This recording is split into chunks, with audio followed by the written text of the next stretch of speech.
Buenos días chicos, el Señor les continúe bendiciendo. Como todos los domingos, vamos a estar orando para iniciar nuestra clase del día de hoy. Les invito a que inclinen su rostro y demos gracias a Dios. Señor, en esta mañana te damos gracias, Padre Celestial. Bendecimos y exaltamos tu nombre, Señor. Te damos honor y gloria, Padre Santo, porque hemos entendido, Señor, que sin ti nada somos. Te damos gracias, Señor, por la oportunidad que nos das de escuchar el día de hoy tu palabra, Señor. Te pedimos en el nombre de Jesús, Señor, que sea tu Espíritu Santo en cada una de nuestras vidas, Señor, para que podamos, Señor, aprender más de tu palabra, Señor, y podamos atesorarla, Señor, y poner por obra tu palabra, Señor. En el nombre de Jesús pedimos que tu bendición nos alcance, Señor, esa que enriquece y no añade tristeza. Gracias, Señor, a ti sea la gloria en el nombre de Jesús. Amén y amén. Nuestra clase de hoy tiene como título Jesús en el templo. Y nuestra referencia bíblica está en Juan capítulo 2, versículo 13 al 25. Juan capítulo 2, del 13 al 25. En esta mañana quiero que, por favor, antes de ver el video que viene a continuación, puedan leer primero la cita bíblica en Juan capítulo 2 del 13 al 25 y luego de eso puedan ver el video. Nos vemos dentro de un ratito.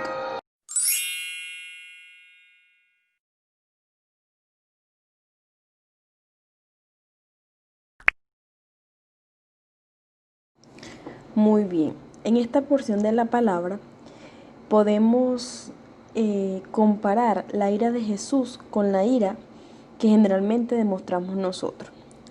Pero vamos a ver un momento la definición de ira. La ira se define como un sentimiento de indignación que causa enojo. Sentimiento de indignación que causa enojo. Quizás a la óptica de nosotros o a nuestro parecer pudiésemos decir, wow, pero Jesús pecó porque estaba molesto y lanzó las mesas y sacó los animales y sacó a las personas. Pero la ira que tuvo el Señor en este momento fue una ira justificable, porque él estaba molesto porque, o airado o enojado, porque se estaba haciendo un acto incorrecto dentro de la casa de Dios. Entonces, esa molestia o esa ira fue justificable porque no era una cosa que lo estaba afectando a él como persona. Quizás es la diferencia que pudiese existir en la ira de nosotros, cuando nosotros nos airamos, que no deberíamos airarnos por cosas que nos afecten a nosotros.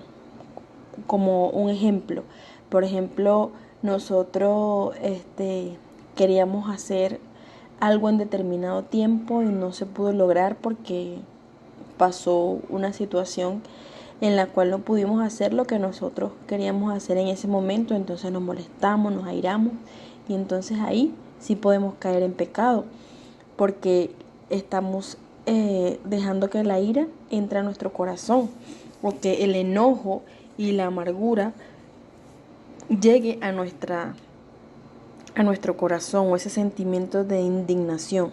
Es por eso que nosotros debemos aprender a definir esa ira, ¿sí? Y que sea como la palabra del Señor dice, airaos, pero no pequemos. O sea que podemos llegar a tener alguna molestia o algún enojo, pero debemos tener cuidado para no llegar al punto del pecado. En esta porción de la palabra también podemos explicar lo que motivó la ira en Jesús y lo que motiva la ira en nosotros. Lo que motivó la ira en Jesús fue el hecho de que se estaba incumpliendo o se estaban tomando la casa de Dios como un mercader, estaban siendo irrespetuosos y no estaban teniendo la reverencia necesaria dentro de la casa de Dios.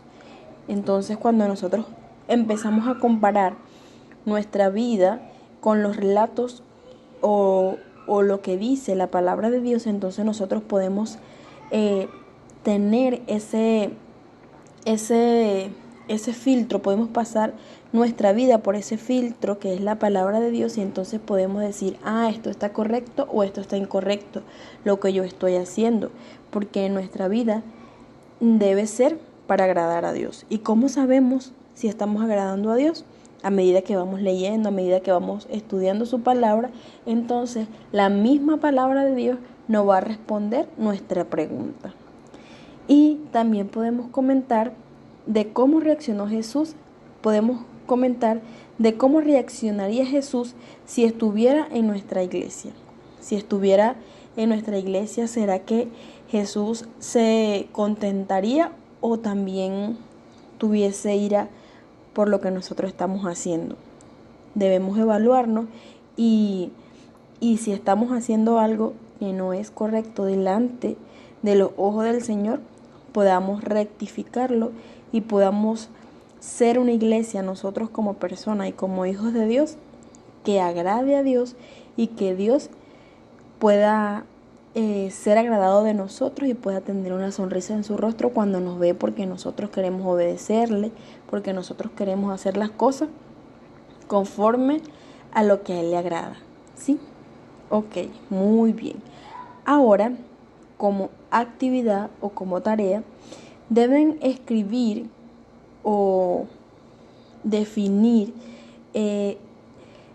áreas de su vida que deben ser controladas por el Espíritu Santo.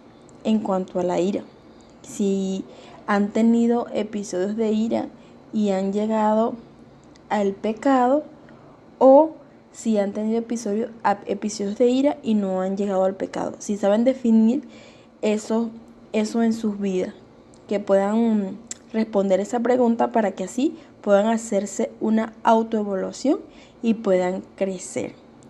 Dios les bendiga, Dios les guarde y que puedan tener un día lleno de la presencia de Dios.